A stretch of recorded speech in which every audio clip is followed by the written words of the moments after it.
Assalamualaikum warahmatullahi wabarakatuh. Bismillahirrahmanirrahim. Hamdan wa syukrillah ma ba'du. Sahabat-sahabatku sekalian, dalam kali ini kita akan mempelajari bersama-sama mengenai tentang peran lembaga peradilan dalam penegakan hukum di Indonesia. Lembaga peradilan memang memegang peran sentral sebagai pilar utama penegakan hukum, menjalin menjamin keadilan dan menjaga stabilitas sosial di Indonesia. Tanpa lembaga peradilan yang kuat, independen, dan berintegritas, cita-cita negara hukum hanya akan menjadi utopia. Oke, langsung saja pada materinya. Nah, lembaga peradilan adalah pilar penegakan hukum dan keadilan. Yang pertama, sebagai pengadilan sebagai institusi. Yang kedua, pengadilan sebagai independensi terjamin. Yang ketiga, fungsi utama peradilan. Nah, pengadilan sebagai institusi yaitu pengadilan bertanggung jawab memeriksa, mengadili, dan memutuskan suatu perkara hukum untuk menegakkan keadilan. Ini adalah garda terdepan dalam sistem peradilan, tempat di mana sengketa diselesaikan dan hak-hak warga negara dilindungi. Yang kedua, independensi terjamin. Secara konstitusional, lembaga peradilan dijamin independensinya dari campur tangan pihak manapun. Namun, dalam praktiknya, independensi ini sering dihadapkan pada tantangan besar, yaitu termasuk pada pengaruh politik dan eksekutif. Yang ketiga, fungsi utama dari peradilan adalah mewujudkan keadilan dan kedamaian bagi seluruh masyarakat pencari keadilan. Ini mencakup perlindungan hak asasi manusia, penegakan supremasi hukum, dan penyelesaian konflik secara adil dan transparan.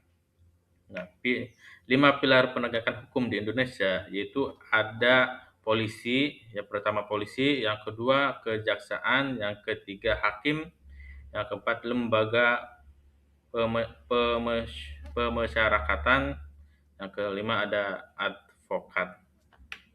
Nah, kasus nyata ketidakadilan dalam penegakan hukum yaitu kasus-kasus ketidakadilan dalam penegakan hukum seringkali menyoroti bagaimana sistem dapat gagal dan dalam melindungi warga negaranya, terutama yang rentan.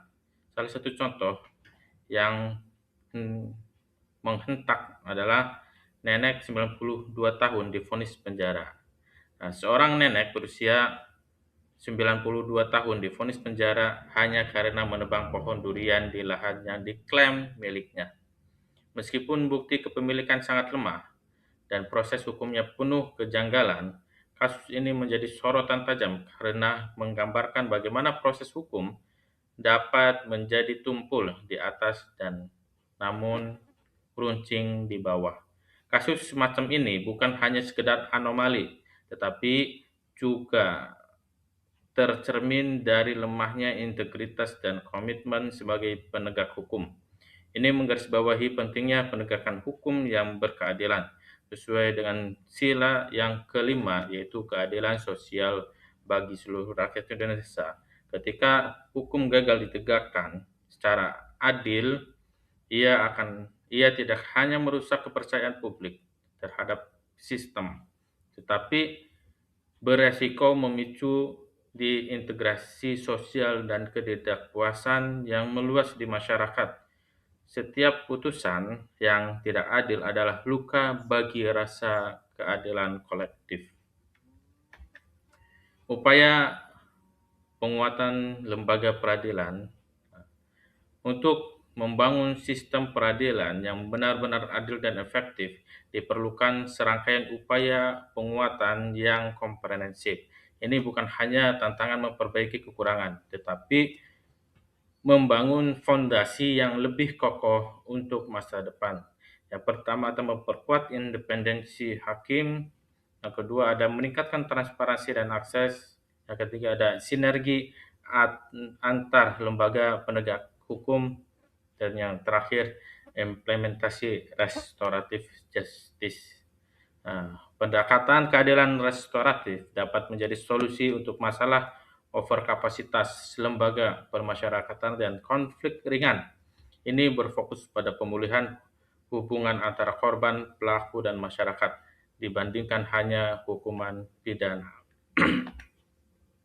Kesimpulan, lembaga peradilan sebagai benteng terakhir keadilan. Dalam sebuah negara, lembaga peradilan adalah benteng terakhir bagi setiap warga negara untuk mencari dan mendapatkan keadilan.